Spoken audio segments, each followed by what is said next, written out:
Welcome friend, युक्ति आई इसके इस ऑनलाइन प्लेटफॉर्म पर आप सभी लोगों का स्वागत है। आज 7 अक्टूबर है, तो दैनिक जागरण के राष्ट्रीय संस्करण न्यूज़पेपर में आप लोगों के लिए यूपीएससी, पीसीएस और जितने भी कॉम्पिटिटिव एग्ज़ाम होते हैं उसके लिए पीटी, मेंस, इंटरव्यू और इन कौन कौन से न्यूज़ को कवर किया गया, उसके मेन पार्ट सब पार्ट पर हम लोग चर्चा करते हुए आगे बढ़ेंगे। हालांकि आज न्यूज़ एनालिसिस लेट से आया क्योंकि आज पीडीएफ जो दैनिक जागरण पेपर का है वो लेट से अवेलेबल हुआ था। तो चलिए, लेट ही पर दुरुस्त ही सही। आगे बढ़ने से पहले आप लोग चैनल को ज़रूर सब्सक्राइब कीजिए ताकि साथ ही साथ बेल आइकन को भी दबाएं ताकि सभी नोटिफिकेशन आप तक सबसे पहले पहुंचे। और जो हमारे पुराने लिसनर हैं, व्यूअर हैं, नए लिसनर हैं, व्यूअर हैं, सभी चैनल को शेयर कीजिए। अपने जितने भी सर्कुलेशन ग्रुप है वहाँ पर व्हाट्सएप स्टेटस लगा सकते हैं। साथ ही साथ आप लोग कमेंट करना एकदम नहीं भूलिए, ज़रूर कीजिए ताकि हमें भी पता चले कि क्या आप लोगों का डिमांड आ रहा है, किस प्रकार के हम लोगों को चीज़ों को अवेलेबल कराना है। क्योंकि टू वे कम्युनिकेशन जब तक नहीं होगा तब तक बेहतर चीज़ें स्थापित नहीं की जा सकती है। तो मैं बार बार इस चीज़ को बोल रहा हूँ, तो आप लोग भी इसे सीरियसली लें ताकि आप लोग का ही इम्प्रूवमेंट हो। नहीं तो इतना कोई भी बार बार चीज़ें नहीं बोलता है कि आप लोग ये चीज़ कीजिए, वो चीज़ कीजिए। मैं जिस कॉन्सेप्ट पर हमारे दैनिक युक्ति आईएएस जिस कॉन्सेप्ट आगे लेकर आना चाहता है उसके लिए एक प्लेटफॉर्म स्थापित करेगा, तो ही जाके आप लोग चीज़ें समझ पाइएगा। और हम लोग लगातार ऑनलाइन रैंकिंग में बेहतर हो रहे हैं। रीज़न उसके पीछे यही है कि कुछ चीज़ें हम लोग आउट ऑफ लीक हट कर काम कर रहे हैं। तो आप लोग उसका सपोर्ट ज़रूर बनाए रखें। चलिए हम लोग आगे बढ़ते हैं। आप लोग को डिस्क्रिप्शन बॉक्स और कमेंट सेक्शन बॉक्स में सभी लिंक दिए हुए रहते हैं। जैसे ऐप का लिंक दिया हुआ है तो ऐप डाउनलोड कीजिए। युक्ति आई इसके द्वारा जो इस दैनिक जागरण का की नोट्स अवेलेबल कराया जाता है पीडीएफ फॉर्म में, आप उसे वहां प्राप्त कर सकते हैं ऐप पर। और भी बहुत से एग्ज़ाम है जिसका टेस्ट आप लोग अवेलेबल है वहाँ कराया जाता है, तो आप लोग टेस्ट दे सकते हैं। जैसे यूपीएससी का टेस्ट जल्द ही आरम्भ होने वाला है, यूपी पीसीएस का भी टेस्ट जल्द ही आरम्भ होगा, प्रीलिम्स का, पीटी का। साथ ही साथ 68 का भी बीपीएससी बैच जल्द ही लॉन्च होगा, तो आप लोग सभी लोग जाके देख सकते हैं। बहुत लो प्राइस पर आप लोग को चीज़ें अवेलेबल कराई गई है, तो आप लोग देर न कीजिए, ऐप ज़रूर डाउनलोड करके देख सकते हैं, समझ सकते हैं। चलिए अब हम लोग आगे बढ़ते हैं। तो देखिए, पहले ही कवर पेज पर आप लोगों के लिए यूपीएससी के जीएस पेपर 2 के लिए भारतीय हित और नीतियाँ राजनीति पर प्रभाव जो टॉपिक है यूपीएससी के जीएस पेपर 2 में, उससे रिलेटेड एक न्यूज़ को कवर किया गया। बहुत ही इम्पॉर्टेंट न्यूज़ है, इसे आप लोग कवर कीजिएगा क्योंकि लगातार 2020 से चर्चा में रहा है। ध्यान रखिएगा, 2020 में भी इसकी चर्चा हुई थी, 2021 में भी कुछ दिनों तक चर्चा में रहा था, वर्तमान में यह चर्चा में, क्योंकि संयुक्त राष्ट्र में इसका प्रस्ताव आया है, संयुक्त राष्ट्र मानवाधिकार परिषद में, तो यह चर्चा में बना रहेगा। तो आप लोग एग्ज़ाम ओरिएंट इसे ज़रूर कवर कीजिएगा। यहाँ से पीटी, मेंस और इंटरव्यू तीनों स्तर के प्रश्न क्रिएट होते हैं, तो आप लोग सभी लोग नज़र इसे ज़रूर बनाइएगा। देखिए इसमें मामला हुआ क्या है, न्यूज़ को पहले देखते हैं, उसके मेन पॉइंट जो इसका है और सब पॉइंट सभी पर चर्चा करेंगे। देखिए, संयुक्त राष्ट्र मानवाधिकार परिषद में जो उइगर मुस्लिम है, चीन में स्थित है। हालांकि बहुत से देशों में यह जो उइगर मुस्लिम है वो वहाँ पाए जाते हैं, पर मुख्यतः चीन के मामले में हम लोग समझेंगे अभी, क्योंकि चीन के संदर्भ में ही प्रस्ताव आया है। तो अमेरिका और पश्चिमी देशों की कोशिशों उस समय करारा झटका लगा जब भारत और यूक्रेन समेत 11 देशों ने मतदान के समय अनुपस्थित रहा। अमेरिका ने और उसके जो संबंधित सदस्य देश हैं जो इस प्रकार के चीज़ों को अपडेट करते रहते हैं, संयुक्त राष्ट्र सभाओं में अपना मत लागते हैं किसी भी मुद्दे को लेकर कि बहुमत पारित होगा तो उसके आगे हम लोग काम करेंगे और इससे संबंधित चीज़ों को वर्ल्ड पॉलिटिक्स को मॉडिफाई कर सकेंगे। तो ये सब पक्ष विपक्ष की बातें हैं। तो देखिए यहाँ पर इसके मतदान होता है जिसमें 11 देश, जिसमें भारत और जो अमेरिका का बहुत ही सहयोगी मित्र बनता जा रहा था वो भी दूर है, और यूक्रेन में अमेरिका ने बहुत बेहतर तरीके से अमेरिका यूक्रेन का सपोर्ट करा था, तो भी जाके इस मामले में यूक्रेन और भारत जैसे देश अमेरिका का साथ नहीं देते। तो कुछ कारण रहे होंगे, वो कारण हम लोग जानेंगे क्या ऐसा कारण था। और 47 सदस्यीय जो परिषद है संयुक्त राष्ट्र मानवाधिकार परिषद जो इस प्रस्ताव का गिरना अमेरिका और पूरी पश्चिमी लॉबी के लिए बहुत बड़ा झटका माना गया, क्योंकि देखिए भारत और कोई देश करता या नहीं करता, भारत और यूक्रेन के संदर्भ में इन लोगों ने अपेक्षा किया था कि इस मामले में उइगर मुसलमानों के संदर्भ में भारत इनका समर्थन करेगा और चीज़ें उनके अनुसार होगी, पर ऐसा नहीं हुआ। तो क्यों नहीं हुआ उस पर हम लोग चर्चा करें, कारण उसके क्या है। कुछ बातें यहाँ पर पहले ही पेपर में लिख दिया गया है, उसे हम लोग देख लेंगे। भारत का कहना है कि जो संयुक्त राष्ट्र मानवाधिकार परिषद है जैसी संस्थाओं में किसी देश के खिलाफ वोटिंग नहीं करने की अपनी नीति का अडिग रहा है, अर्थात भारत शुरुआत से ही यह मानता है किसी देश के खिलाफ वो जाके वोटिंग नहीं करेगा। अपनी साथ ही साथ भविष्य में जम्मू कश्मीर पर वोटिंग की आशंका को काट के तहत भारत ने यह कदम उठाया है। दो कारण यह भारत के संदर्भ में न्यूज़ में दिखाया जाए, और भी कुछ हम बातें करेंगे। जैसे एक बात यहाँ भी यह भी बोला गया है कि चीन का परोक्ष मदद तब भी है जब दिल्ली स्थित चीनी दूतावास की एक तरफ से बताया कि चीन गणराज्य 73वें स्थापना दिवस राष्ट्रपति द्रौपदी मुर्मू और पीएम नरेंद्र मोदी ने शी जिनपिंग के पत्र लिखा है कि मई 2020 से जो भारत के पूर्वी लद्दाख स्थित वास्तविक नियंत्रण रेखा पर दोनों देशों बीच जो चल रहे सैन्य विवाद है उसे सुलझाने और सैनिकों के वापसी पर सहमति हाल ही में बनी है। जैसे जो चीज़ें हुई थी और यूएन में पाक से छिपे आतंकवादी प्रतिनिधि करने के लिए भारत की कोशिश को चीन ने जो वीटो पावर का इस्तेमाल करने नकार दिया था, सभी चीज़ों पर समझने की बात है। बेसिकली यहाँ ये चीज़ और समझिए,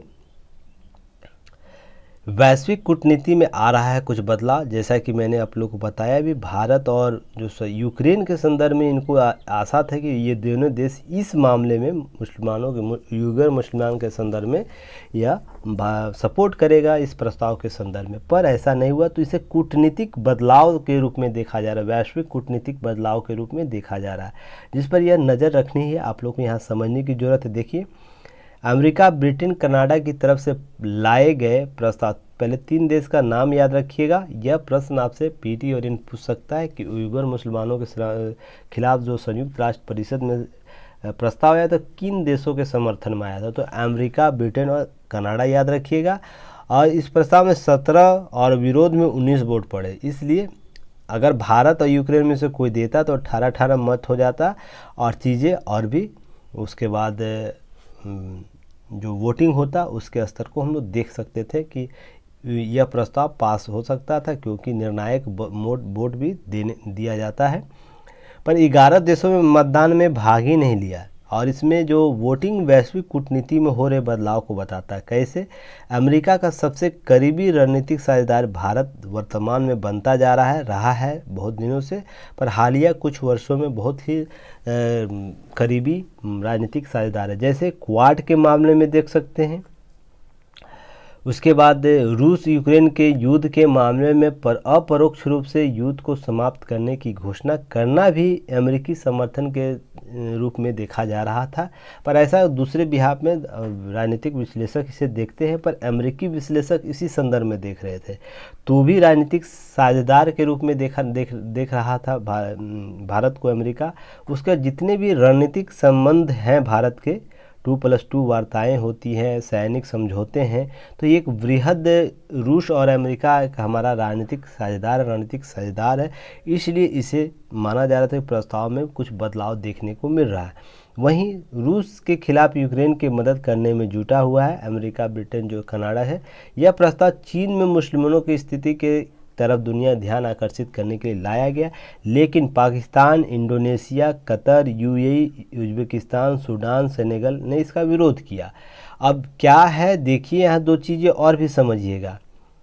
जब भारतीय मुसलमानों के संदर्भ में चर्चा होती है, भारतीय मुसलमानों के संदर्भ में जब उनके हितों के संदर्भ में चर्चा होती है, लगभग सभी देश इसमें जो है वो भारत के विरुद्ध जाकर काम करना चाहते हैं, अर्थात भारतीय मुसलमानों के पक्ष में आके काम करते हैं। पर भारत हमेशा बोलता है, इसे आंतरिक मामला बोलता है, तो जाके चीज़ें समझ में आती है कि नहीं चलिए ये सब चीज़ें आपको। पर उइगर मुसलमान के संदर्भ में दो भारत का रुख अपना कुछ वैश्विक और सीमावर्ती हितों को पूर्ति करना, जिसके एवज में उइगर मुसलमानों, क्योंकि भारत मूलतः कोई धर्मनिरपेक्ष धार्मिक देश नहीं है, यहाँ पर धर्मनिरपेक्षता को अपनाया है, तो भारत की न्यूट्रलिटी समझ में आती है। पर जो देश जो धार्मिक आधारों पर बना है या धार्मिक वर्चस्व, जहाँ जैसे यूएई में मुसलमानों के सबसे ज़्यादा, कतर में है या उज्बेकिस्तान में, और भी जो उस प्रकार के जो धार्मिक मान्यताओं को मानते हैं, इंडोनेशिया में आप देख सकते हैं,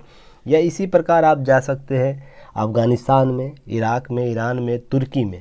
तो ये सब देश इन मामलों में चुप ही रहते हैं, पर भारतीय मामलों में तुरंत इनकी आवाज़ निकलती है, या अपनी विदेशी नीति को, अपना विदेशी हैंडल, जो विदेशी जो वेबसाइट है, विदेश मंत्रालय का जो ट्विटर है, वहाँ से लोग ट्वीट करके चीज़ों को बताते हैं कि या इस प्रकार से काम। जैसे आपको हाल ही में जो इस निंदा के संदर्भ में चर्चा हाल ही में हुआ था, नबी के संदर्भ में जो अपमानजनक शब्द के रूप में लिया गया था, उसे प्रोपगंडा के रूप में आगे भी बढ़ाया गया था। कुछ चीज़ें देखिए, एक आप लोग एक यूट्यूब पर सर्च कीजिएगा, आज हरियाणा का एक वीडियो आया है कि बात का बतंगड़ कैसे बनाता है, बच्चों को सिखाया जाता है। कि एक वीडियो आप लोग यूट्यूब पर सर्च कीजिएगा, आप चीज़ों को समझ लीजिएगा।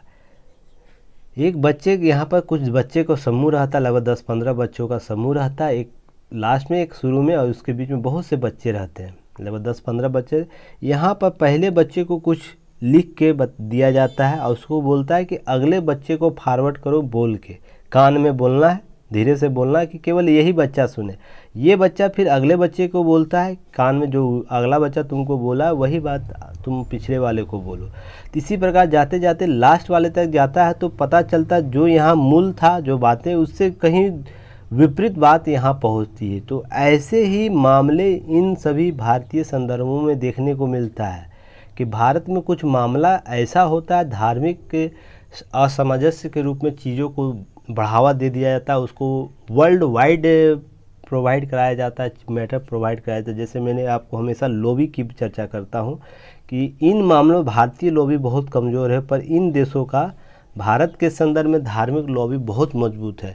तो यही चीज़ें उइगर मुसलमानों में इनमें नहीं दिखता है, वह भारतीय मुसलमानों में दिखता है। तो वो देखिए, चर्चा का विषय है, वाद संवाद का विषय है, तो उस पर चर्चा हम लोग करेंगे। पहले उइगर मुसलमान कौन है, क्यों चिंता का विषय है, अगर प्रस्ताव पास हुआ भी है या नहीं भी हुआ है, इसके संदर्भ में एक मानवाधिकारी रूप के मानवाधिकार के रूप में, मानव अधिकार के रूप में। क्योंकि देखिए, कोई, मैं शुरू से बोलता, मैं किसी धर्म के पक्ष में नहीं रहता, किसी धर्म के विपक्ष में नहीं, तो मैं न्यूट्रल होकर एक एस्पिरेंट के तौर पर आप चीज़ों को समझाता हूँ।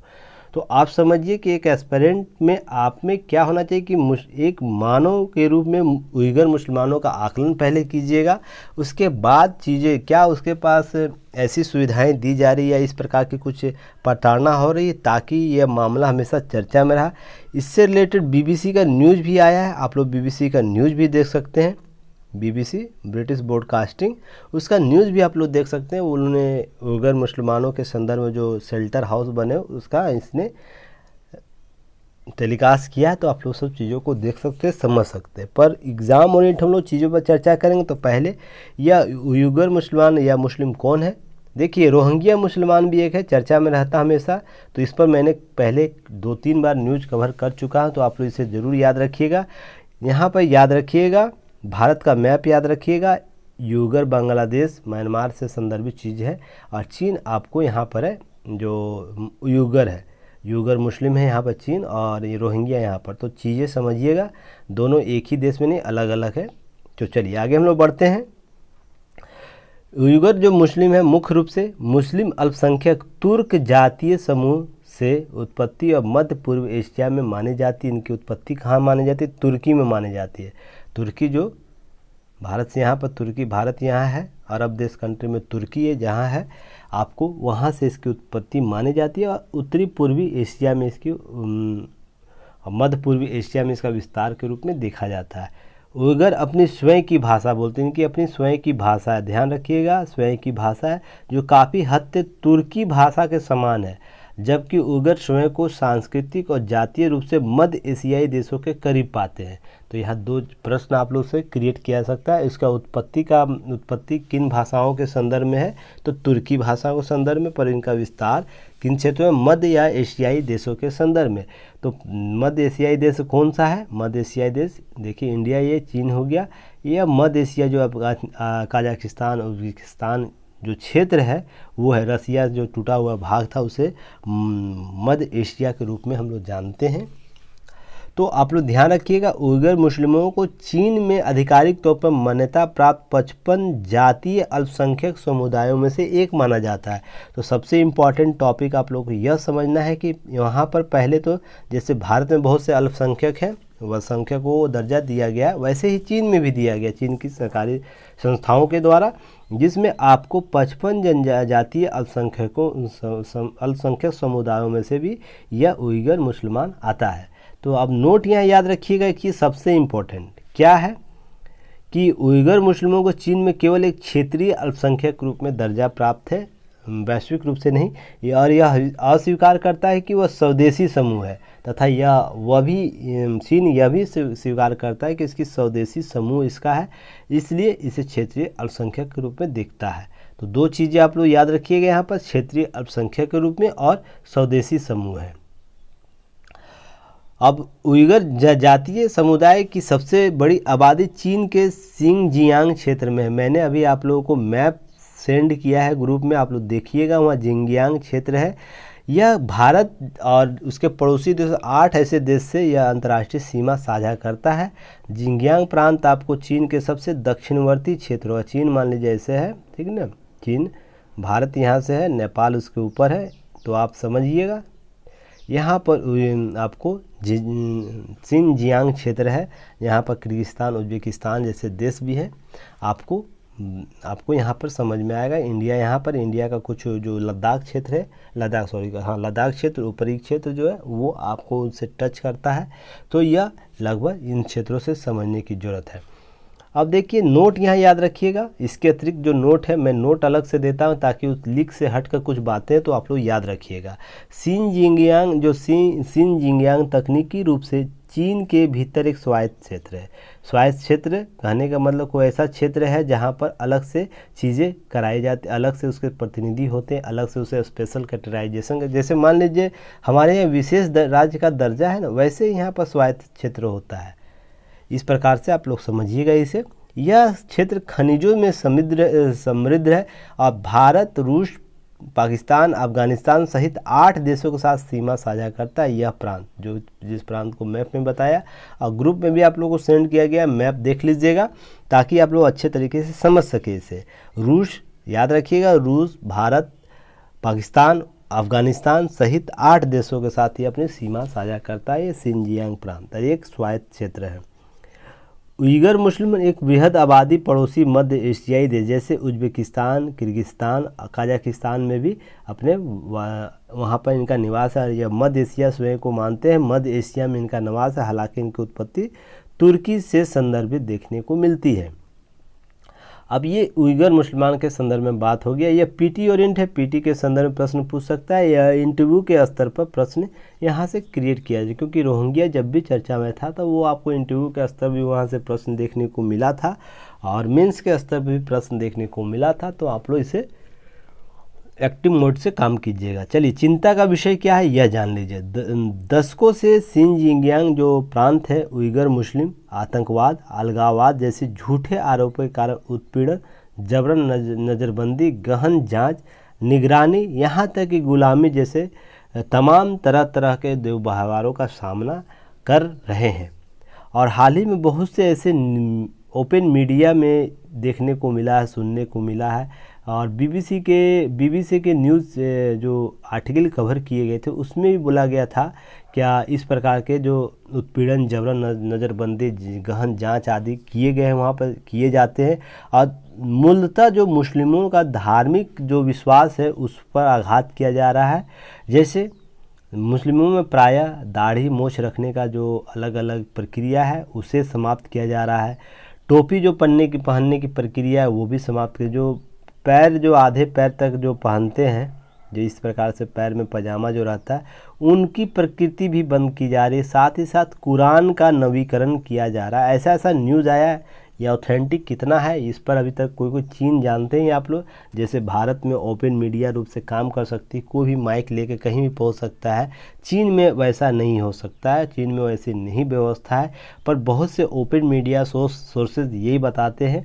तो अगर मान लीजिए ऐसा 1% भी अगर ऐसा होने का कारण है या कारक है, तो ये कहीं न कहीं मुसलमानों के संदर्भ में एक वैश्विक प्रश्न खड़ा करता है कि जो देश अन्य मामलों में बहुत तेजी स्वर से बोलते हैं कि यह मुस्लिम हितों के संदर्भ में उत्पीड़न का मामला है, तो इन मामलों में उनकी चुप्पी क्यों हो जाती, सबसे बड़ा वैश्विक प्रश्न है। और स्वयं मुस्लिम समुदाय से मैं आग्रह करता हूं कि आप भी अपने प्रश्न क्रिएट कीजिए। मैं हमेशा तल्ख, याद रखिएगा, तल्ख जवाब हाजिरी की बात करता हूं। आप लोग मेरे ट्वीट में भी आप लोग बार बार सुनते होंगे, देखते होंगे, मैं तल्ख सवाल करता हूं। क्यों? रीज़न इसके पीछे है। जो भी जिंदा व्यक्ति है वो सवाल करेगा। क्यों? क्योंकि उसके पीछे उसका कुछ बौद्धिक विचारधारा रहता है। क्योंकि देखिए होता क्या है ना, कभी भी भेड़ का भीड़ देखें, झुंड देखें आप लोग, तो उसका कुछ शर्त है भेड़ के झुंड के होने का। एक महत्वपूर्ण जो भेड़ का जो नेतृत्व करता है भेड़िया, एक गरेड़िया होता है। उसके पीछे सभी भेड़ों का मुख्य प्रतिनिधि एक महत्वपूर्ण भेड़ होता है। उसके पीछे आपको इस प्रकार के भेड़ के झुंड रहेंगे। और यह बिना किसी विचारणीय सोच के या किसी प्रकार के बिना प्रश्न किए, सवाल किए हुए इनका अनुसरण करते हैं, गरेड़िए का और इस भेड़ का। अगर गरेड़िया भेड़ चाहे तो इस समूह को जीवित रख सकता है, या तो चाहे तो उस समूह को मार सकता है। अगर ये भेड़ अगर किसी खाई में चला जाता है किसी कारणवश भी, जान अनजाने में, तो सारे भेड़ के जो समूह है उसी खाई में कूदना शुरू कर देंगे। क्योंकि ये इनकी प्रवृत्ति ऐसी रहती है, पूर्ण विश्वास इस पर रहता है कि मेरा जो आगे वाला जो नेतृत्व करता है वो हमें गलत रास्ते पर नहीं ले जाएगा, वो हमें सुरक्षित रूप से ले जाएगा। पर मान लीजिए इसके मन मस्तिष्क में ही कुछ गलत स्वभाव आ जाए तो पूरा समुदाय, जो भेड़ का समुदाय होता है, वो इस ओर इंगित हो जाता है और वो उस आने वाले जो तबाही है उसको रोक नहीं पाता और सारे भेड़ उस खाई में डूब जाएंगे। इसी प्रकार धर्म में भी होता है। धर्म का अगर प्रवक्ता उसका बेहतर सवाल करता हो और तथ्यों के आधार पर सभी चीज़ों को लेकर मान्यताओं को स्थापित करता है, तो उसके पीछे का अनुसरण करने वाले जितने भी लोग हैं वो सही दिशा और दशा में रहेंगे। उनका जो धार्मिक विश्वास है और भी सुदृढ़ होगा। पर मान लीजिए जो प्रवक्ता ही कहीं उसके दिमाग में कुछ और चल रहा है, तो इस भीड़ की कोई गलती नहीं है, क्योंकि भीड़ के दिमाग में यही चीज़ें ब्रेन वॉश करके दी जा रही है। तो यहाँ भी यही सवाल उठता है। यहीं इस उइगर मामलों में अगर धार्मिक रूप से सभी लोगों को स्वतंत्रता चाहिए, या धार्मिक रूप से सभी लोग स्वतंत्र होना चाहते अपने वैचारिक मत से, प्रगतिशील वैज्ञानिक सोचों के आधार पर, या मानवाधिकार के संदर्भ में अपने सभी अधिकारों को प्राप्त करना चाहते, तो जो हमारे प्रवक्ता हैं उनके दिमाग में हमारे मौलिक जो तथ्य है उसके संदर्भ में स्वच्छ मनोभाव रहे, तो ही जाके ये सब चीज़ें ठीक होगी। तो देखिए, समझने वाली बात यहाँ यह है कि विश्व बहुत से धाराओं में बटा हुआ, मान लीजिए एक्स कोई विचारधारा है, तो सभी विश्व इस विचारधारा को, अगर ये एक्स विचारधारा कोई सही है, पॉजिटिव है या नेगेटिव है, तो ज़रूरी नहीं है कि सभी विश्व इसी विचारधारा को माने। पर वहीं यह एक्स विचारधारा किसी की राजनीतिक पूर्ति करता, हित पूर्ति करता, आर्थिक हित पूर्ति करता, धार्मिक हित पूर्ति करता है, तो यही विचारधारा को सभी लोग अपने हित में मानने समझने लगते हैं और किसी देश पर दबाव बनाते हैं। तो यहीं पर चीज़ें अस्पष्ट हो जाती है, शंका वाली हो जाती है और लोगों पर, अब मैं कितनी बार बोलता, जब तक विश्वास कायम नहीं होगा चीज़ें आप किसी आम सामूहिक रूप से नहीं कर पाते हैं। तो सबसे बड़ा कारण आप लोगों को समझना होगा। और साथ ही साथ देखिए यहाँ पे 2 आधार भी मैं दूंगा। 2019 में दोनों समुदाय के बीच हिंसा हुई थी। एक सेकेंड, ये लगता है, अच्छा, उइगर मुसलमान और उसका वहाँ पर एक कुछ था, यहाँ पर छूट गया है। वहाँ के जो लोकल जनजाति थी और उइगर मुसलमान था, उनके बीच 2019 में हिंसा हुई थी, जिसके कारण शिनजियांग प्रांत की राजधानी उमरकी में 200 अधिक लोग मारे गए थे, जिनमें से अधिकतर चीन में हान समुदाय, देखिए हान समुदाय था यहाँ पे लिखा हुआ, हान और उइगर मुसलमानों के संदर्भ में। तो यहीं पर मामला और भी बिगड़ जाता और भी उत्पीड़न के मामले देखने को मिले थे। उसके बाद चीन ने अपने शिविर और प्रशिक्षण केंद्रों में हजारों उइगर मुसलमानों को जबरन कैद रखा हुआ है। हालांकि चीन इन शिविरों को शैक्षणिक केंद्र के रूप में प्रस्तुत करता और चीन का कहना है कि यहाँ पर उइगुरों की चरमपंथी विचारधारा कट्टरपंथीकरण के बाहर निकलने और पेशेवर कौशल प्रदान करने का कार्य किया जा रहा। देखिए बात यहाँ ध्यान रखिएगा, जो बात मैं लाइन बोल रहा हूँ किसी धार्मिक विशेष वाले समझिएगा नहीं कि आपके विरुद्ध में कुछ बात बोल रहा हूँ। मैं यहाँ पर जेन्युइन बात बताना चाहता हूँ जो न्यूट्रल रूप से है।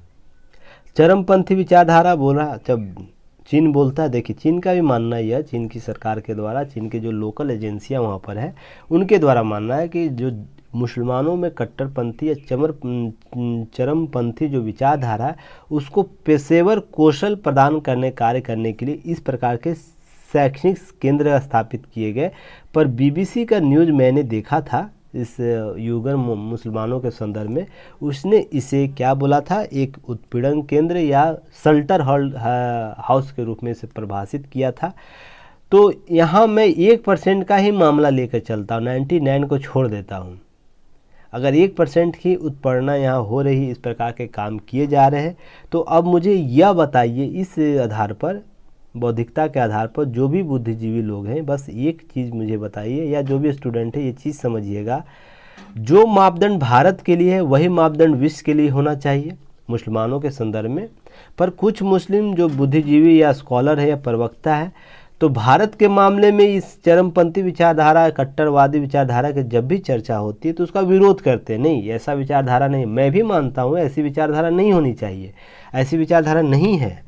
पर जब वहाँ पर चीन की सरकार खुद मान रही है कि चरमपंथी विचारधारा है, कट्टरपंथी विचारधारा है, तो उसे पेशेवर कौशल के रूप में विकसित करने के लिए इस प्रकार के शिविरों का या शैक्षणिक केंद्र को बनाया गया है।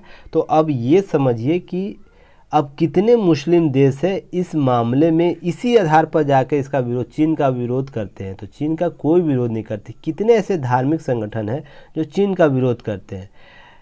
जब आपको भाजपा प्रवक्ता के संदर्भ में एक मामला आया था कि फिर हैदराबाद में कुछ मामले आए थे, या उससे पहले भी बहुत से ऐसे मामले आए थे, तो याद करिएगा आप लोग कि दुबई जैसे क्षेत्रों में भारतीय उत्पादों का बहिष्कार हुआ था। और वहाँ पर हाल ही में फिर पाकिस्तान में आप देखिएगा शिया और सुन्नी के मामले में, सब्जियों का वर्गीकरण किया गया था। तो यहाँ पर बात यहाँ समझाने वाला किसी भी खास धर्म विशेष के संदर्भ में, हिंदुओं के संदर्भ में भी हो सकता है, या ईसाइयों के संदर्भ में भी हो सकता है, या अन्य किसी धर्म पंथ के संदर्भ में हो सकता है। जब किसी देश का विरोध करना है, उसके विचारधारा का विरोध करना है, तो सभी आधार पर, भारत में उसी आधार पर विरोध कीजिए, विश्व में भी उसी आधार पर विरोध कीजिए। नहीं तो अगर आप किसी देश में एक चरमपंथी, कट्टरपंथी विचारधारा का विरोध में आप आते हैं, कि मान लीजिए भारत के बहुत से लोग बोलते हैं कि नहीं, इस प्रकार की विचारधारा नहीं होनी चाहिए, एक न्यूट्रल व्यवस्था होनी चाहिए, शांतिप्रिय रूप से व्यवस्था को चलाने के लिए ऐसी व्यवस्था होनी चाहिए, तो आप विरोध करते हैं भारत में ऐसा कुछ नहीं, पर उन्हीं मामलों में चीन में जाके विरोध नहीं करते। तो इस प्रकार आपके मौलिकता पर प्रश्न चिन्ह हो जाता है जो भी धार्मिक संगठन है, जो भी धार्मिक प्रवक्ता उसके संदर्भ में। तो आप देखिए, एक स्टूडेंट है, एस्पिरेंट है, इस चीज़ को समझिएगा, न्यूट्रल बनाने का कोशिश कीजिएगा। देखिए, बहुत से ऐसे मामले आपको आज के बाद देखने को मिल जाएगा जो आप व्यक्तिगत रूप से इसे नहीं मानते, ये गलत है, गलत है, गलत है, पर सामूहिक रूप से उसे सही रूप से आपको बताने की स्थिति में ऐसे कुछ टॉपिक होने चाहिए। मैं भी मानता हूँ इन सब चीज़ों को, ये सब चीज़ नहीं होना चाहिए, पर समाज सोसाइटी में ऐसे चीज़ होते हैं जहाँ पर आपको चरमपंथी और कट्टरपंथी विचारधारा आपको प्रत्येक कदम पर देखने को मिल जाएगा। पर सामूहिक रूप से यही देखने को मिलेगा कि लोग शांतिप्रिय रूप से रहना पसंद करते हैं, तो इसको बढ़ावा दे, इसको हम लोग अनजान या अनजाने में छोड़ देते। उसी प्रकार इन सब चीज़ों को समझने की ज़रूरत है। नोट याद रखिएगा, दिसंबर 2020 में चीन ने तुर्की के साथ प्रत्यर्पण संधि पर मंजूरी दिया था। याद रखिएगा 2020 में ये क्यों चर्चा में था, चर्चा में रहने का कारण यही था, तुर्की और चीन ने एक समझौता किया कि प्रत्यर्पण संधि हुआ, जिसका उद्देश्य था आतंकियों सहित अंतर्राष्ट्रीय अपराधियों पर कार्रवाई हेतु न्यायिक सहयोग को मजबूत करे। तो उसमें उइगर जो मुस्लिम जो विरोध कर रहे थे अपने हितों के लिए, अपने सुरक्षा के लिए, उसके लिए भी यह प्रत्यर्पण संधि लागू हो गया था। तो इसलिए चर्चा में रहा था, जिस कारण यह आपको 20 में भी चर्चा रहा, 21 में भी चर्चा रहा, 22 में भी चर्चा में रहा। और जब यह संयुक्त राष्ट्र में गया है तो यह एग्ज़ाम ओरिएंट बन गया है। तो आप लोग यहाँ से प्रश्न किया जा सकता है। अब भारत का रुख याद रखिएगा, क्या है भारत का रुख?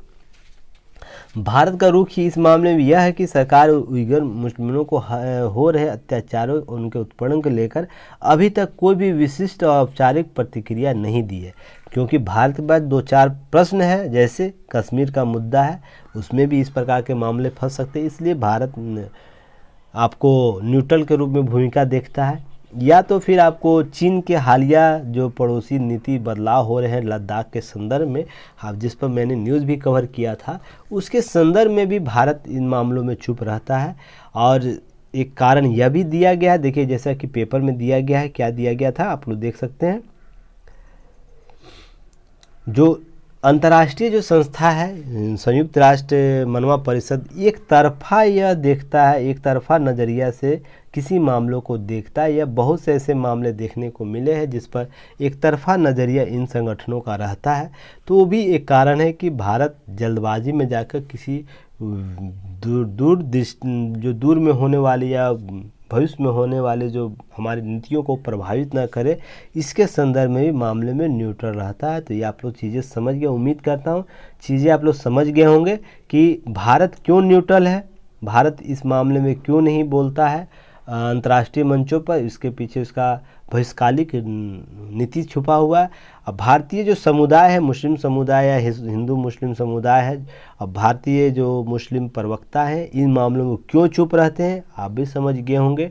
और यह मामला कब से उठा हुआ है, वर्तमान में यूनाइटेड जो नेशन है, संयुक्त राष्ट्र परिषद जो मानवाधिकार परिषद है, अभी क्यों मामला है, क्यों समझ गए होंगे आप सब चीज़ों को समझिएगा, मामला यही है।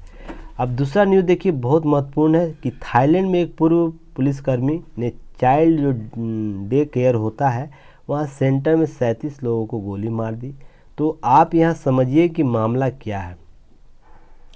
थाईलैंड में एक डे केयर सेंटर में गुरुवार के एक सिरफिरा था जिसमें पुलिसकर्मी था, पूर्व पुलिसकर्मी चाकू और बंदूक से जमकर रखपाक किया, जिसमें निहायत वहशी तरीके से 22 बच्चों और 37 लोग सहित 37 लोगों की हत्या कर, जिसमें एक गर्भवती महिला भी थी 8 महीने का, उसकी भी हत्या कर दी।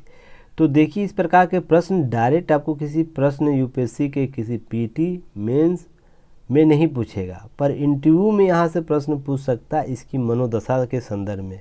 क्या मानव प्रवृत्ति ऐसी इस दिशा में क्यों आगे कि इस प्रकार के जघन्य अपराध कर दे रहा है, जो सोच सकते 22 बच्चों को चाकू चला देना कितनी निर्मम हत्या होगी, इसकी वैचारिक सोच किस स्तर तक चला गया होगा।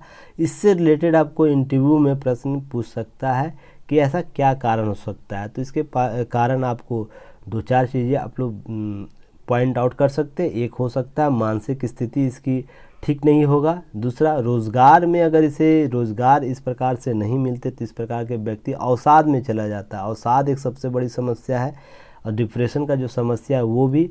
और एक देखिए मामला ये भी था कि यह अधिकारी जो था अपने बच्चे से मिलने के लिए शायद था, एक सेकंड में अंडरलाइन किया हूँ, इसे देख लीजिएगा। इस प्रकार का जो इसका कारण ये बताया कि हमला करने से पहले अदालत गया था, जहां वह अपने बेटे को लेने डे केयर सेंटर पहुंचा था, जहां पर कुछ ऐसी घटनाएं होगी जिसके बाद इस प्रकार की आपको निर्मम हत्या के रूप में इसकी जो भी घटनाएं अंतिम रूप से देखने को मिली है। तो इसका कारण यही है कि मानसिक स्थिति अवसाद के रूप में यह व्यक्ति अपना जीवन यापन कर रहा होगा, जहाँ पर बौद्धिक क्षमता सोचने समझने का नहीं रहा, और उसके बाद ये क्रोध और प्रतिशोध में जाकर यह कार्य यह किया, जो किसी भी रूप से मानवीय रूप से इसे क्षम योग नहीं किया जा सकता है। तो इंटरव्यू में आप लोग को यहाँ से प्रश्न क्रिएट किया जा सकता है, तो आप लोग केस स्टडी के तौर पर इसे यूज़ कीजिएगा कि आने वाले एग्ज़ाम में आप लोग को उपयोग हो सके। चलिए नेक्स्ट हम लोग न्यूज़ को देखते हैं। देखिए एक न्यूज़ यहाँ यह भी है कि भागीरथी प्रयास जो है जहर घोल रहा है गंगा के किनारे शहरों में। हाल ही में स्वच्छता सर्वेक्षण 2022 आया है, उसके बाद के आंकड़े आप लोग याद रखिएगा। जो भी आंकड़ा था उस पर मैंने बताया भी था आप लोग को न्यूज़ में, पर यहाँ कुछ चीज़ें हैं याद रखिएगा कि बंगाल शहरी नालों की संख्या सर्वाधिक है, जबकि झारखंड में शहरों का कोई नाला सीधे गंगा में नहीं गिरता है। गंगा की बात है, गंगा नदी की, वहाँ नहीं गिरता, पर बंगाल के बाद बिहार, उत्तर प्रदेश कई शहरों में स्थित भी संतोषजनक नहीं है। वहाँ पर डायरेक्ट गंगा में उसके बिना सीवेज प्लान के वो डायरेक्ट नाला का पानी गंगा में चला जाता है, जिसके कारण जो भागीरथी योजना है जिसमें स्वच्छता को लेकर काम किया जा रहा है और सब चीज़ों को लेकर स्वच्छ निर्मल गंगा योजना प्रोग्राम चलाया जा रहा है, तो कहीं ना कहीं प्रश्न चिन्ह खड़ा होता है। इसके लिए आप लोग इसका की नोट्स तैयार कर लीजिएगा। उससे पहले आप लोग को पहले भी बताया जा चुका है कि जो गंगा परियोजना किस रूप से काम कर रही है।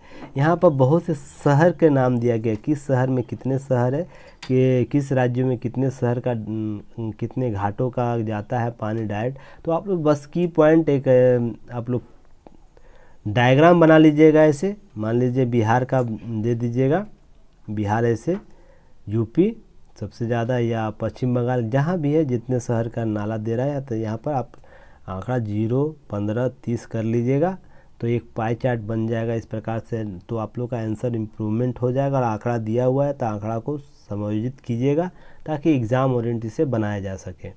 देखिए फ्रांस की एनी आर्नो को मिला साहित्य का नोबेल पुरस्कार। तो सभी पुरस्कार दिए जा चुके हैं लगभग, बस दो तीन पुरस्कार और बच गए हैं। तो उसके बाद हम लोग इस पर विस्तृत न्यूज़ कवर करेंगे। तब तक वेट एंड वॉच की स्थिति रखना है। इनके बारे में बस ये जानना है कि 17वीं यह महिला है आर्नो को जो साहित्य का नोबेल पुरस्कार पाने वाले 119 विजेताओं में शामिल है। तो ये जो 119 विजेता अभी तक हो चुके हैं साहित्य में नोबेल पुरस्कार जिन्हें दिया गया, जिसमें 17वीं यह है। तो याद रखिए इससे पहले 16 को प्राप्त हो चुका है। तो आपको ध्यान रखिएगा, प्रश्न यहाँ से पूछ सकता है क्या किसी भारतीय को नोबेल पुरस्कार दिया गया है साहित्य में। तो जी दिया गया है रविन्द्रनाथ टैगोर को, पर किसी महिला भारतीय को दिया गया है तो किसी महिला भारतीय को नहीं दिया गया है। तो ध्यान रखिएगा। चलिए वर्ष 1943 में द्वितीय विश्व युद्ध और 2018 में विवाद के चलते नहीं दिया गया था साहित्य का नोबेल पुरस्कार। और यहाँ साहित्य के 2018 से प्रश्न पूछा भी गया है क्यों नहीं दिया गया था। तो ध्यान रखिएगा, इस सब प्रकार के प्रश्न क्रिएट किए जाते हैं पीसीएस स्तर पर, और जितने भी गवर्नमेंट एग्ज़ाम है कॉम्पिटिटिव एग्ज़ाम वहाँ प्रश्न किए जाते हैं। 2021 में तंजानिया मूल की ब्रिटिश लेखक जो अब्दुल रज़ाक गुरनाह है उनको दिया गया था नोबेल पुरस्कार 2021 का। 2022 का किनको दिया गया, वर्ली को। याद रखिएगा एनी आर्नो को दिया गया 2022 का। तो इस प्रकार से पीटी फैक्ट आप लोग कवर कीजिएगा। चलिए नेक्स्ट हम लोग बात करते हैं। तब तक आप लोग चैनल को शेयर कीजिए, सब्सक्राइब कीजिए, और जितने भी सर्कुलेट ग्रुप है वहाँ सर्कुलेट कर सकते हैं ताकि हम लोग और भी इम्प्रूवमेंट होकर आगे आए। ऐप ज़रूर डाउनलोड कीजिएगा। ऐप डाउनलोड करने से बहुत से फ़ायदे आप लोगों को मिलेंगे वहाँ पर। और दैनिक जागरण का की नोट्स जो है PDF जो है, और PDF और पेपर कटिंग इसका जो होता है अंडरलाइन किया हुआ वो आप लोगों को ऐप पर ही अवेलेबल होगा। तो सभी जो भी हमें सुनते हैं सभी लोग ऐप ज़रूर डाउनलोड कीजिए, वहाँ से प्राप्त कर सकते हैं। और इसका पीडीएफ अंडरलाइन केवल पीडीएफ प्राप्त करने के लिए आप लोग दैनिक जागरण न्यूज एनालिसिस के जो ग्रुप बना हुआ है जिसका लिंक आप लोगों को डिस्क्रिप्शन बॉक्स और कमेंट बॉक्स में दिया हुआ है, तो आप लोग जाके देख सकते हैं, वहाँ से जुड़ सकते हैं और उसके बाद हमें फॉलोअप कर सकते हैं। चलिए हम लोग आगे बढ़ते हैं। देखिए एक चीज़ और यहाँ पे याद रखिएगा, WHO ने भारत के 4 कफ सिरप को घोषित किया जानलेवा। तो यह बहुत ही महत्वपूर्ण मामला, और हाल ही में एक आर्टिकल आप लोग का आया था भारतीय ड्रग के मामले में जो असीमित कंट्रोल के रूप में चल रहा है, उस पर नियमन बहुत ज़रूरी है, जिससे उसकी जो कॉन्सेप्ट है ड्रग्स सिस्टम का भारत में उसे कहीं ना कहीं रोका जाए। जिस प्रकार से अनियमित रूप से वो चल रहा है, किसी के नियंत्रण में नहीं है। किसी गोली को चलाने के लिए, फीवर की गोली को चलाने के लिए 1000 करोड़ का आपको घूस देता है। तो इस प्रकार के जो भी मामले आए थे सभी मामले आप इस एक साथ कलेक्ट कर लीजिएगा। हालांकि हमको लगता है कि अगस्त के लास्ट वीक का यह न्यूज़ होगा जो मैं बात कर रहा हूँ। असीमित ड्रग्स भारत में जो है नियंत्रण नियमन के लिए जो बातें चर्चा चली थी, तो उसी के साथ इसे भी देख लीजिएगा। चलिए हम लोग बात करते हैं। इसमें 4 कफ सिरप को और कोल्ड जो सिरप होते हैं उसको अलर्ट घोषित किया है विश्व स्वास्थ्य संगठन ने। और यह देखिएगा, याद रखिएगा, यह पश्चिमी अमेरिकी देश गाम्बिया में 66 बच्चों के हुए मौत के बाद ऐसी भारतीय कंपनियों को जिम्मेदार ठहराया गया, जिसमें किडनी पर असर हुआ है, क्योंकि कुछ ऐसे सिरप थे जिसमें आपको कुछ केमिकल की मात्रा अधिक थी, उसकी सीमित मात्रा जो होती उससे कहीं अधिक थी। और इसका निर्माण हरियाणा में होता था, ध्यान रखिएगा, हरियाणा में किया जाता था। और इसमें प्रोमेथाइल जो देखिए जो शिकायत आई थी दवा में, उसमें प्रोमेथाइजाइन ऑरल नाम एक सिरप है सॉल्यूशन, कोफेक्स मालिन बेबी कफ सिरप और मेकअप बेबी कफ सिरप और मैग्रिफ एंड कोल्ड सिरप। आपको याद रखिएगा ये 4 सिरप का। यह आपको प्रश्न में पूछ सकता है किस देश में रिपोर्ट के बाद हुआ WHO ने, तो गाम्बिया। मामला किस राज्य में, हरियाणा। तो ये सब चीज़ें पीटी फैक्ट है, जिसे ज़रूर कवर कीजिएगा। और इन दवाओं में सीमा से अधिक डाइथिलीन ग्लाइकोल और एथिलीन ग्लाइकोल की मात्रा पाई गई थी, जिसके कारण जानलेवा यह साबित होता है। और WHO ने इस पर जांच रिपोर्ट प्रस्तुत करने को कहा है भारतीय कंपनियों के संदर्भ में। और WHO के जो महानिदेशक हैं टेड्रोस घेब्रेयेसस, उन्होंने बुधवार को एक कॉन्फ्रेंस में यह बात कही थी। तो महानिदेशक को भी याद रखिएगा। सारे पीटी फैक्ट है, ये सब प्रश्न आपको PCS और जितने भी गवर्नमेंट एग्ज़ाम वहाँ पूछे जाते हैं। UPSC में आपको कोटेशन में 1 2 3 करके पूछ सकता है आपको ऑप्शन देकर। तो यह भी आप लोग याद रखिएगा, इस प्रकार से चीज़ों को करना रहता है, तो आप ज़रूर इम्प्रूव होंगे। देखिए मैं जो कुछ दिन बात बोल रहा था ना, वो चीज़ें कुछ हद तक सही होती नज़र आ रही, जिसमें मैंने बोला था कि जो भी दोष है उसको सुधार करने की ज़रूरत है, और स्वयं उस वर्ग से ही आकर चीज़ों को सुधार करने की ज़रूरत है। क्यों? क्योंकि देखिए यहाँ मामला यह है कि जनसंख्या की नीति के संदर्भ में जब भी जनसंख्या नियंत्रण कानून के संदर्भ में चर्चा होती है, तो यहाँ पर देखिए फिर आप लोग बोलिएगा मैं मुस्लिम चीज़ों को लेकर चीज़ों को ज़्यादा बेहतर तरीके से बोलता हूँ या इस प्रकार से चीज़ों को लेकर आता हूँ। तो प्रश्न सवाल यहाँ यही है कि जब भी ऐसे मामले आते हैं तो कुछ खास लोग हैं ना ज़्यादा अपनी वाणी को कष्ट देते हैं। उसी संदर्भ में ये चीज़ें देखने को मिलेगा कि मैं हर बार बोलता हूँ किसी का वाद है, प्रतिवाद होता है, तो संवाद भी करने की स्थिति में होनी चाहिए वो सोसाइटी। तो देखिए वाद प्रतिवाद तो सब करते हैं, पर संवाद कोई नहीं करना चाहता। मान लीजिए जनसंख्या नियंत्रण एक गिफ्ट भी होता है और एक अभिशाप भी होता है। किसी देश के लिए जनसंख्या नियंत्रण आपको लाभ के अवसर भी लेकर आते हैं, तो वहीं कहीं ऋण के अवसर भी देके जाते हैं। तो आपको यह समझ कोई देश का निर्धारण यही कर सके, इसी रूप से किया जा सकता है कि उस जनसंख्या का उपयोग कैसे किया जाए। तो यह सबसे बड़ा इम्पोर्टेंट है। इसके लिए सभी धर्मों के लोगों को बैठकर एक सामूहिक मंच पर आकर इस समस्या का निदान करना चाहिए, क्योंकि जनसंख्या नियंत्रण को बेहतर स्थिति में लाने के लिए कार्य बहुत ज़रूरी है। जैसे जनसंख्या देखिए बदलती तस्वीर, जनसंख्या की हिस्सेदारी यहाँ दी हुई है 1991 से लेकर 2021 तक सभी हिंदू, मुस्लिम, सिख, ईसाई, बौद्ध, जैन सभी के बारे में। तो आंकड़े लो आप लोग लिख लीजिएगा। उसके बाद हम लोग यहाँ पर देखिए कुछ चीज़ें हैं आप लोग कवर कर लीजिएगा। यहाँ पर देखिए आपको समान एक जो अंदर की मुस्लिम राष्ट्रीय मंच है उनके द्वारा बोला गया है कि समान नागरिक संहिता और जनसंख्या नियंत्रण कानून की मांग बुलंद की जाए। और मैं भी ये बात बोलता हूँ कि देखिए समस्या देश की है, तो देश की जब समस्या होती है ना तो लोगों की वही समस्या होती है। तो जब लोग की समस्या होती है तो आपके समाज की वही समस्या होती है, समाज की जो समस्या होती है तो आपके परिवार की वही समस्या होती है। तो समस्या का है ना एक संवाद के स्तर पर जाकर चीज़ों को ठीक करने की ज़रूरत है। तो राष्ट्रीय जो मुस्लिम राष्ट्रीय मंच है उसने भी यही बात कही है, और उसने जो रावण के 10 चेहरे थे उसको भी वर्गीकृत किया। आधुनिक रावण के 10 चेहरे कौन कौन से हैं? तो अशिक्षा है, अज्ञानता, अक्षमता है, अभाव है, अहंकार है, अभद्रता है, अराजकता, असामाजिकता है, अत्याचार है, अन्याय रूपी असुरों को खत्म करने की जरूरत है।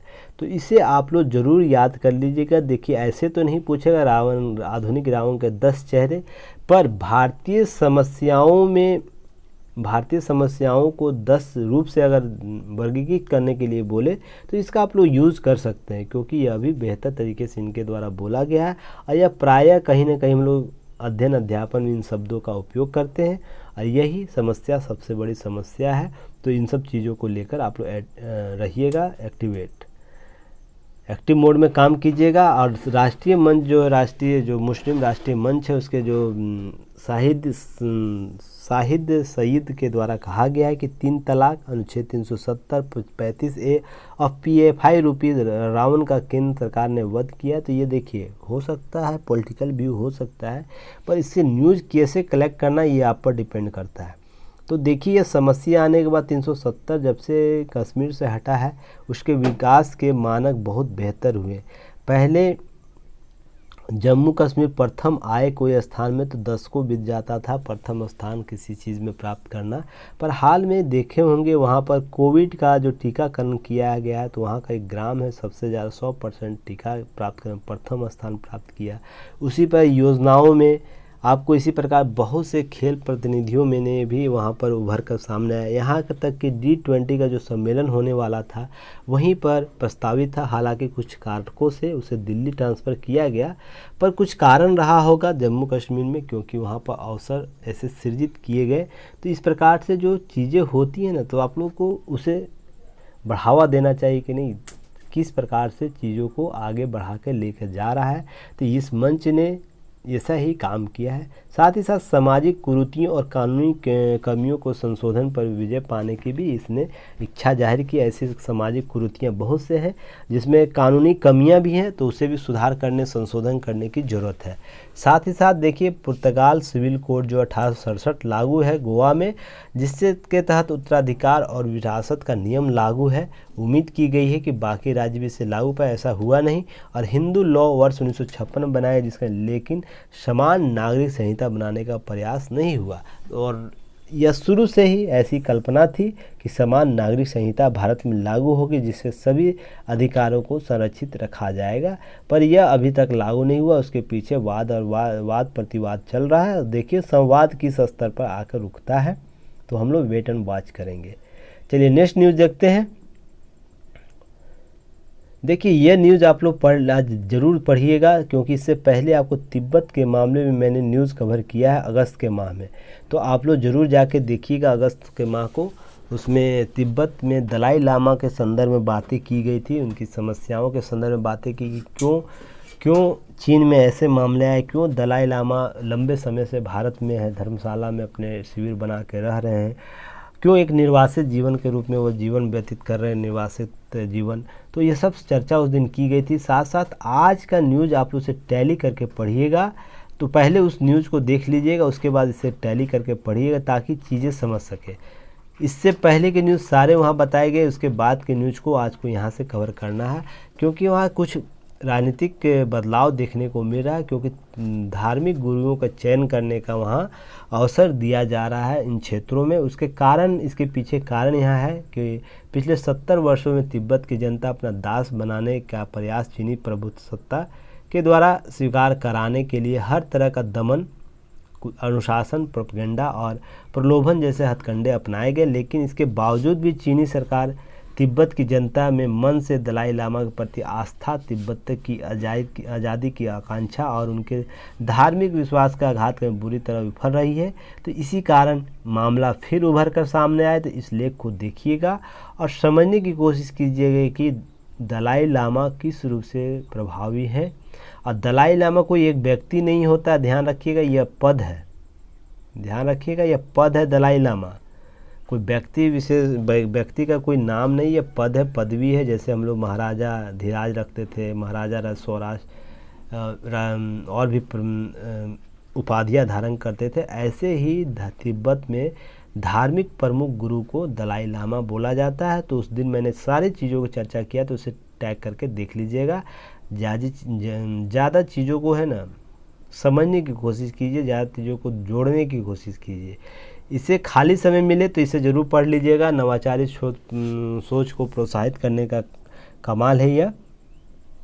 कुछ चीज़ें दी गई है, आप लोग ज़रूर पढ़िएगा, खाली समय हो तो, ऐसे नहीं अन्यथा नहीं पढ़िएगा। और 5G तकनीक के वैश्विक केंद्र बन रहा है भारत, क्योंकि भारत ने, देखिए, भारत से कुछ देश हैं, उनके भारत के टेक्निक को इच्छा जाहिर किए हैं कि हमको भी दीजिए। तो रूस, दक्षिण अफ्रीका, मॉरिशस, मालदीव, बांग्लादेश सहित कई ऐसे देश हैं जिन्होंने कूटनीतिक संपर्क साधे हैं 5G सेवाओं के सहयोग के लिए। तो यह भी आप लोग ध्यान रखिएगा। भारत आने वाले समय में 5G तकनीक का प्रमुख आपूर्तिकर्ता भी हो सकता है टेक्निक, क्योंकि भारत ने 700 मेगा स्पेक्ट्रम जिसमें 5G को इस्तेमाल करने की तैयारी जियो ने की है, उसको लेकर विकासशील जो देश है उत्सुकता जाहिर कर रहे हैं। पहली बार ऐसा हो, इस मेगावाट पर इस्तेमाल बड़े पैमाने पर 5G सेवाओं के लिए किया जा रहा है। तो यह उपलब्धि हासिल करना एक बहुत बड़ी उपलब्धि रहती है स्वयं में ही। तो जो देश है, विकासशील देश है, इस तकनीक को एडॉप्ट कर सकते हैं। तो इसके लिए भारत से आपको कोऑर्डिनेट कर रहे हैं। तो ये चीज़ें आप लोग समझिएगा। अभी तक 67 देशों में 5G सर्विस की शुरुआत हुई, जिसमें आपको याद रखिएगा, लेकिन भारत दिसंबर 2023 में सबसे बड़े 5G बाज़ार का आपको स्टार्ट कर देगा भारत इसके संदर्भ में। तो इससे पहले 67 देशों में हो चुका है। तो इन सब चीज़ों को कवर करते चलना है, न्यूज़ पीटी ओरिएंट, ज़्यादा चीज़ें नहीं। एक देखिए, ओपेक प्लस पर कच्चे तेल के उत्पादन में कटौती का फैसला है।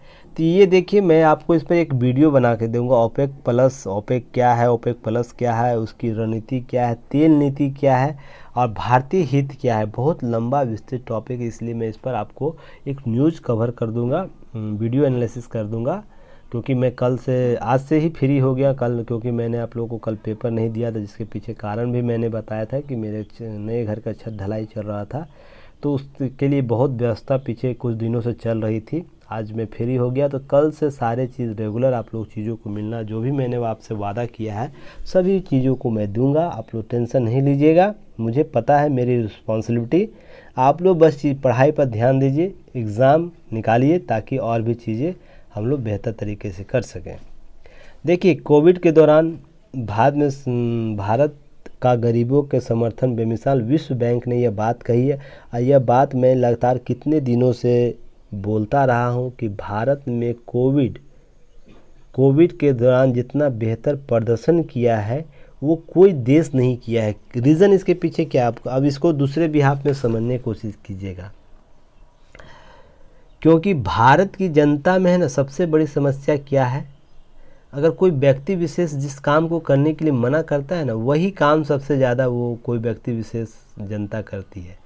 आप अक्सर अपने आसपास के लोगों को भी देखते होंगे, अगर आप किसी को बोल देते होंगे कि ये काम नहीं करना है, तो न चाहते हुए व्यक्ति जिसको मना किया आप, वो काम करने के लिए उत्सुकता ज़्यादा रहता है। तो समस्या भारत में यही है कि विविधता की समस्या सबसे ज़्यादा भारत में थी इस दौरान, कोविड के दौरान, कि भारत जिस प्रकार विविधता वाला देश है तो उसमें लोगों के बीच सामंजस्य कैसे स्थापित किया। और भारत में पहली बार ऐसा कोई था जब आप एक घर को शेल्टर रूम के रूप में विकसित कर दिए थे, लोगों को घर में कैद कर दिए थे 15 दिन। तो भारतीय जनता इस प्रकार से कभी अभ्यस्त थी ही नहीं इतने लंबे समय के लिए। ये लगभग 2 से 3 माह तक चला था। तो देखिए, सरकार के पास वैसी कोई टेक्निक भी नहीं थी इस प्रकार, जो विकसित देशों का हाल बुरा हाल था। तो भारत अभी भी विकासशील देश है, अपनी तकनीक को, प्रौद्योगिकी को और डेवलप कर रहा है। तो भारत की क्या स्थिति है, सरकार की मनोदशा को समझने की ज़रूरत वाली स्थिति थी। पर यहाँ पर देखिए, हर मामले में मैं आपको कितनी बार बोला कि यहाँ पॉजिटिव और नेगेटिव बातें होती हैं। पक्ष वाले हमेशा पक्ष में बात करते हैं, नेगेटिव वाले हमेशा नेगेटिव वाली बात ही करेंगे। ऐसा नहीं कि दोनों मिलकर किसी समस्याओं का समाधान, नहीं, किसी हमारे कल्चर में डेवलप है ही नहीं, इसलिए समस्या और भी उत्पन्न विकट हो जाती है। जैसे और से विश्व में देखते होंगे कि पक्ष और विपक्ष दोनों की पार्टियां मिलकर किसी फैसले को लेने के लिए तैयार रहती है। किसी मामले में अगर किसी विपक्ष में किसी के पास बौद्धिक क्षमता अधिक है या किसी पास ऐसे गुण वाले व्यक्ति हैं जो इसका उपयोग इस प्रकार के मामलों में किया, उसे अडॉप्ट कर लेता है सत्ता पक्ष, उसे एक पद सृजित करके उसके जितने भी ज्ञान है उसे उस शासनकाल के दौरान उपयोग करता। पर भारत में ऐसा कभी देखने को नहीं मिलेगा आपको। हाँ, हालांकि प्रतिनिधि है पक्षों का, लोकसभा राज्यसभा में बहुत सी कमेटियां बनती है, पर डायरेक्ट अपने मंत्रिमंडल के बैठक में इसे नहीं बुलाते हैं। रीज़न इसके पीछे यही है कि हमारे पास राजनीतिक दूरदर्शिता नहीं अभी तक विकसित हुई। उसी का मामला था कोविड के दौरान। और देखिए, यह ऐसा मामला केवल इस स्तर पर ही नहीं देखने को मिलता, ऐसा स्तर मामला आपको बौद्धिक बुद्धिजीवों के दिमाग में भी देखने को मिल जाएगा। मैंने हाल ही में मैं उनका नाम नहीं लेना चाहूँगा, एक मेरे फेसबुक फ्रेंड है जो आपको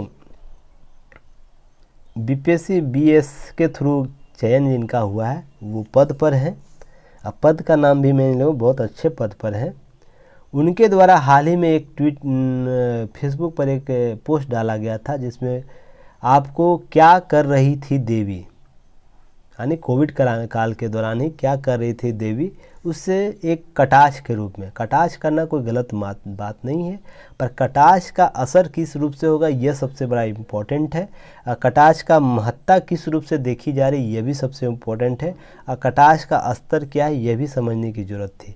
तो वहीं पर देखिए, इन्होंने सारी त्रुटियों को बताया भारतीय संस्कृति के बारे में, और उसमें कोविड में केवल अस्पताल ही काम कर रहा था, इनका मानना था।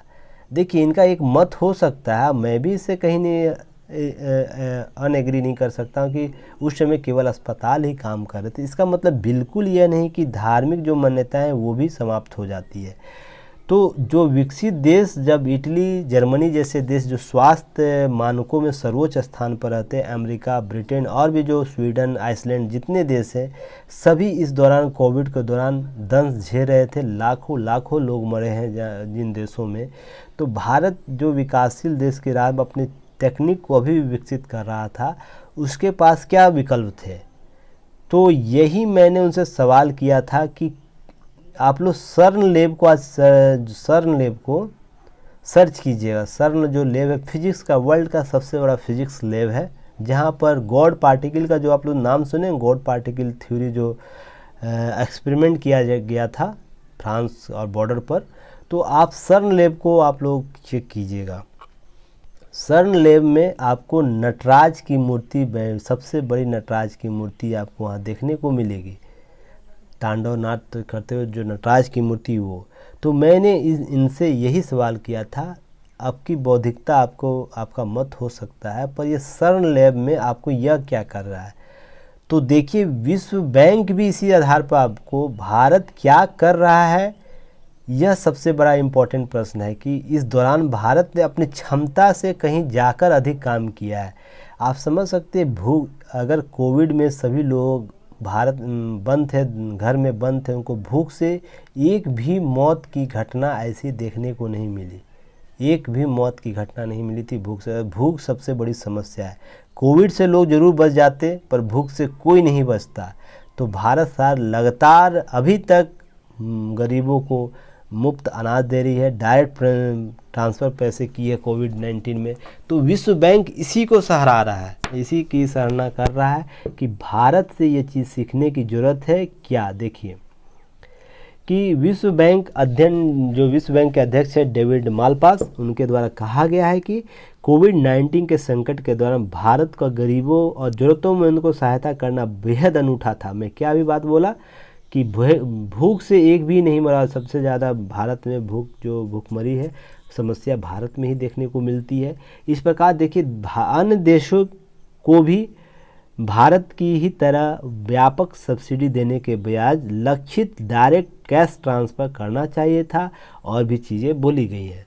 तो क्या है नहीं है, समस्याएं सबके पास थी। अपने सीमित संसाधन में किसने बेहतर प्रदर्शन किया है, वो सबसे ज़्यादा इम्पोर्टेंट है। अब मान लीजिए अमेरिका का ही उदाहरण ले लें। अमेरिका में लोग मर रहे थे, पर सरकार की तरफ से कोई ऐसी सहयोग उन लोगों को नहीं दी जा रही थी कि इस स्तर पर जाकर वो अपना काम कर सके। तो वैसी आधुनिकता, वैसा वर्चस्व रख कर भी क्या फ़ायदा जो विपत्ति के समय अपने लोगों के लिए कार्य नहीं किया। सारी सुविधाएं दी जा रही थी, ट्रीटमेंट दी जा रही थी, पर लोगों को एक मोरल सपोर्ट चाहिए। उस दौरान में मोरल सपोर्ट चाहिए, वो नहीं मिल पा रहा था। लोगों को आजीविका के लिए जो असमंजस की स्थिति में थे, क्या उसके बाद क्या होगा स्थिति, उसको जो उस मूवमेंट को जो जैसे टाइप करना था वो नहीं हो पा रहा था उन देशों में। भारत ने इसमें बेहतर काम किया, मोरल सपोर्ट में बेहतर काम किया। और भूख बड़ी समस्या थी उस दौरान, तो इसको भी भारत ने बेहतर तरीके से हैंडल किया था। तो आप इस संदर्भ में चीज़ों को समझिएगा कि भारत कैसे काम किया था। अन्यथा अगर इसका नेगेटिव पक्ष देखा जाए तो बहुत सा मिल सकता है, पॉजिटिव पक्ष बहुत सा मिल सकता है। पर आप यूपीएससी और पीसीएस एस्पिरेंट हैं, तो आप सरकार का अंग बनने जा रहे हैं। तो सरकार के संदर्भ में अधिकतर पॉजिटिव बातों को दिया जाता है। अगर कुछ नेगेटिव बात है तो उसका आपको तुलनात्मक अध्ययन करना होगा, और उसके लिए आपको अवसर दिया जाता है कुछ प्रश्नों में कि उसका नेगेटिव जो भी उसका कॉन्सेप्ट है उसको आप बताएं। तो आपसे जब तक नेगेटिव बात नहीं पूछा जाए तब तक आप पॉजिटिव बातों को ही आगे लेकर आए। तो यह आपको उस संदर्भ में समझने की ज़रूरत है। चलिए नेक्स्ट हम लोग बात करते हैं। एक न्यूज़ है, उसके बाद देखिए 5G वाला ही यहाँ पर दिया हुआ है, तो यह आप लोग एक बार देख लीजिएगा, क्योंकि 5G पर लगातार हम लोग बहुत बार चर्चा किए हैं। तो इस न्यूज़ को कवर कर लीजिएगा। आज की न्यूज़ में इतना ही। चलिए कल हम फिर मिलते हैं एक नए न्यूज़पेपर के साथ। और पेपर अगर कल भी अगर लेट होता तो आप लोग वेट एंड वॉच कीजिएगा, नहीं तो सुबह पेपर आ जाता, क्योंकि वेबसाइट हो सकता है दैनिक जागरण का जो ओरिजिनल वेबसाइट है वो अपडेट हो रहा होगा, हो सकता है इसलिए कुछ इशू हो सकता है या टेक्निकल एरर कुछ है। तो 1-2 दिन में अगर मेकअप हो जाता तो चीज़ों को हम लोग उसी अनुसार काम करेंगे। तब तक के लिए धन्यवाद, जय हिंद। और आप लोग ऐप ज़रूर डाउनलोड कीजिए, युक्ति IAS का ऐप ज़रूर डाउनलोड कीजिए और की नोट्स वहाँ से प्राप्त कीजिएगा, क्योंकि इवनिंग में आपको 7-8 के बीच में PDF अपलोड हो जाता है। तो आप लोग वहाँ से अपलोड करके चीज़ों को देख सकते हैं। चलिए धन्यवाद, जय हिंद।